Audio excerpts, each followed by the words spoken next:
Chapter 13. Another view of Hester. And her late singular interview with Mr. Dimmesdale, Hester Prynne was shocked at the condition to which she found the clergyman reduced. His nerves seemed absolutely destroyed. His moral force was abased into more than childish weakness. It grovelled helpless on the ground, even while his intellectual faculties retained their pristine strength, or had perhaps acquired a morbid energy, which disease only could have given them. With her knowledge of a train of circumstances hidden from all others, she could readily infer that, besides the legitimate action of his own conscience, a terrible machinery had been brought to bear, and was still operating, on Mr. Dimmesdale's well-being and repose. Knowing what this poor, fallen man had once been, her whole soul was moved by the shuddering terror with which he had appealed to her, the outcast woman, for support against his instinctively discovered enemy. She decided, moreover, that he had a right to her utmost aid. Little accustomed, in her long seclusion from society, to measure her ideas of right and wrong by any standard external to herself, Hester saw, or seemed to see, that there lay a responsibility upon her, in reference to the clergyman, which she owed to no other, nor to the whole world besides. The links that united her to the rest of humankind, links of flowers, or silk, or gold, or whatever the material, had all been broken. Here was the iron link of mutual crime, which neither he nor she could break. Like all other ties, it brought along with it its obligations. Hester Prynne did not now occupy precisely the same position in which we beheld her during the earlier periods of her ignominy. Years had come and gone. Pearl was now 7 years old. Her mother, with the scarlet letter on her breast, glittering in its fantastic embroidery, had long been a familiar object to the townspeople. As is apt to be the case when a person stands out in any prominence before the community, and, at the same time, interferes neither with public nor individual interests and convenience, a species of general regard had ultimately grown up in reference to Hester Prynne. It is to the credit of human nature that, except where its selfishness is brought into play, it loves more readily than it hates. Hatred, by a gradual and quiet process, will even be transformed to love, unless the change be impeded by a continually new irritation of the original feeling of hostility. In this matter of Hester Prynne, there was neither irritation nor irksomeness. She never battled with the public, but submitted, uncomplainingly, to its worst usage. She made no claim upon it. In requital for what she suffered, she did not weigh upon its sympathies. Then, also, the blameless purity of her life during all these years in which she had been set apart to infamy was reckoned largely in her favor. With nothing now to lose, in the sight of mankind, and with no hope, and seemingly no wish, of gaining anything, it could only be a genuine regard for virtue that had brought back the poor wanderer to its paths. It was perceived, too, that while Hester never put forward even the humblest title to share in the world's privileges, further than to breathe the common air, and earn daily bread for little Pearl and herself by the faithful labor of her hands, she was quick to acknowledge her sisterhood with the race of man, whenever benefits were to be conferred. None so ready as she to give of her little substance to every demand of poverty, even though the bitter-hearted pauper threw back a gibe in requital of the food brought regularly to his door, or the garments wrought for him by the fingers that could have embroidered a monarch's robe. None so self-devoted as Hester, when pestilence stalked through the town. In all seasons of calamity, indeed, whether general or of individuals, the outcast of society at once found her place. She came, not as a guest, but as a rightful inmate, into the household that was darkened by trouble, as if its gloomy twilight were a medium in which she was entitled to hold intercourse with her fellow creatures. There glimmered the embroidered letter, with comfort in its unearthly ray. Elsewhere the token of sin, it was the taper of the sick chamber. It had even thrown its gleam, in the sufferer's hard extremity, across the verge of time. It had shown him where to set his foot, while the light of earth was fast becoming dim, and ere the light of futurity could reach him. In such emergencies, Hester's nature showed itself warm and rich, a wellspring of human tenderness, unfailing to every real demand, and inexhaustible by the largest. Her breast, with its badge of shame, was but the softer pillow for the head that needed one. She was self-ordained a sister of mercy, or, we may rather say, the world's heavy hand had so ordained her, when neither the world nor she looked forward to this result. The letter was the symbol of her calling. Such helpfulness was found in her, so much power to do and power to sympathize, that many people refused to interpret the Scarlet A by its original signification. They said that it meant able, so strong was Hester Prynne, with a woman's strength, it was only the darkened house that could contain her. When sunshine came again, she was not there. Her shadow had faded across the threshold. The helpful inmate had departed, without one backward glance to gather up the meed of gratitude, if any were in the hearts of those whom she had served so zealously. Meeting them in the street, she never raised her head to receive their greeting. If they were resolute to accost her, she laid her finger on the scarlet letter and passed on. This might be pride, but was so like humility that it produced all the softening influence of the latter quality on the public mind. The public is despotic in its temper. It is capable of denying common justice when too strenuously demanded as a right, but quite as frequently it awards more than justice when the appeal is made, as despots love to have it made, entirely to its generosity. Interpreting Hester Prynne's deportment as an appeal of this nature, society was inclined to show its former victim a more benign countenance than she cared to be favored with, or, perchance, than she deserved. The rulers and the wise and learned men of the community were longer in acknowledging the influence of Hester's good qualities than the people. The prejudices which they shared in common with the latter were fortified in themselves by an iron framework of reasoning that made it a far tougher labor to expel them. Day by day, nevertheless, their sour and rigid wrinkles were relaxing into something which, in the due course of years, might grow to be an expression of almost benevolence. Thus it was with the men of rank, on whom their eminent position imposed the guardianship of the public morals.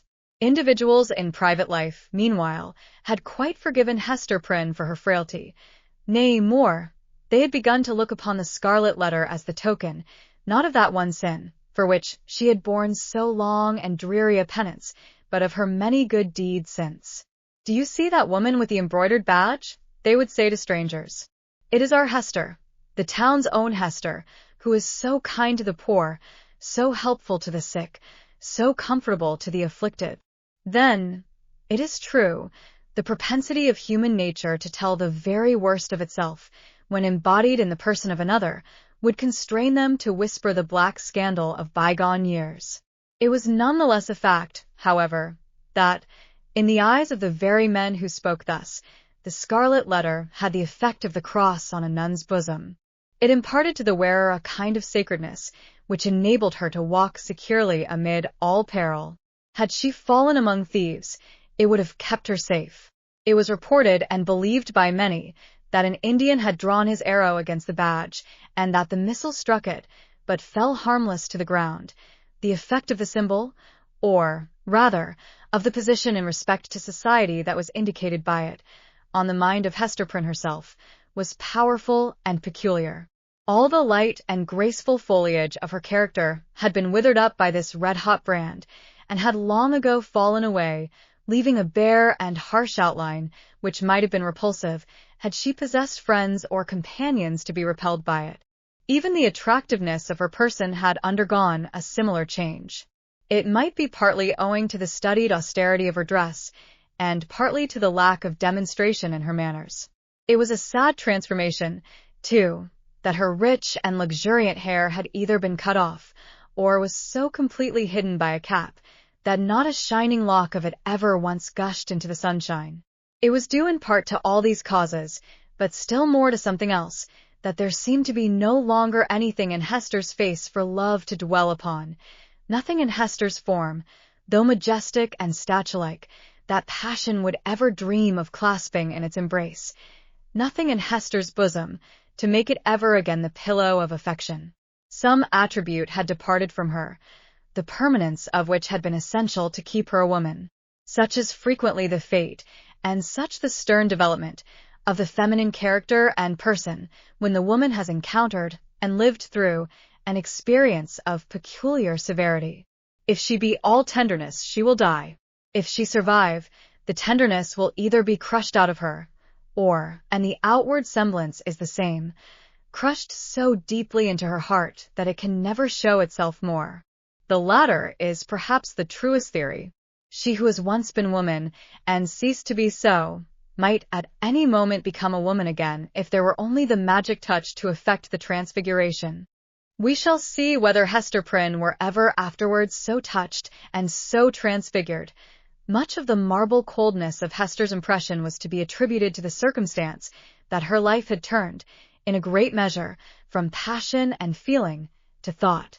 Standing alone in the world, alone as to any dependence on society, and with little Pearl to be guided and protected, alone and hopeless of retrieving her position, even had she not scorned to consider it desirable, she cast away the fragments of a broken chain. The world's law was no law for her mind. It was an age in which the human intellect, newly emancipated, had taken a more active and a wider range than for many centuries before. Men of the sword had overthrown nobles and kings. Men bolder than these had overthrown and rearranged, not actually but within the sphere of theory which was their most real abode, the whole system of ancient prejudice, wherewith was linked much of ancient principle. Hester Prynne imbibed this spirit. She assumed a freedom of speculation, then common enough on the other side of the Atlantic, but which our forefathers, had they known it, would have held to be a deadlier crime than that stigmatized by the Scarlet Letter. In her lonesome cottage, by the seashore, thoughts visited her, such as dared to enter no other dwelling in New England. Shadowy guests, that would have been as perilous as demons to their entertainer, could they have been seen so much as knocking at her door. It is remarkable that persons who speculate the most boldly often conform with the most perfect quietude to the external regulations of society. The thought suffices them, without investing itself in the flesh and blood of action. So it seemed to be with Hester. Yet, had little Pearl never come to her from the spiritual world, it might have been far otherwise. Then, she might have come down to us in history hand in hand with Hutchinson, as the foundress of a religious sect. She might, in one of her phases, have been a prophetess. She might, and not improbably would, have suffered death from the stern tribunals of the period, for attempting to undermine the foundations of the Puritan establishment. But, in the education of her child, the mother's enthusiasm of thought had something to wreak itself upon. Providence, in the person of this little girl, had assigned to Hester's charge the germ and blossom of womanhood, to be cherished and developed amid a host of difficulties. Everything was against her. The world was hostile. The child's own nature had something wrong in it, which continually betokened that she had been born amiss, the effluence of her mother's lawless passion, and often impelled Hester to ask, in bitterness of heart, whether it were for ill or good that the poor little creature had been born at all. Indeed, the same dark question often rose into her mind, with reference to the whole race of womanhood. Was existence worth accepting, even to the happiest among them? As concerned her own individual existence, she had long ago decided in the negative, and dismissed the point as settled. A tendency to speculation, though it may keep woman quiet, as it does man, yet makes her sad. She discerns, it may be, such a hopeless task before her. As a first step, the whole system of society is to be torn down and built up anew.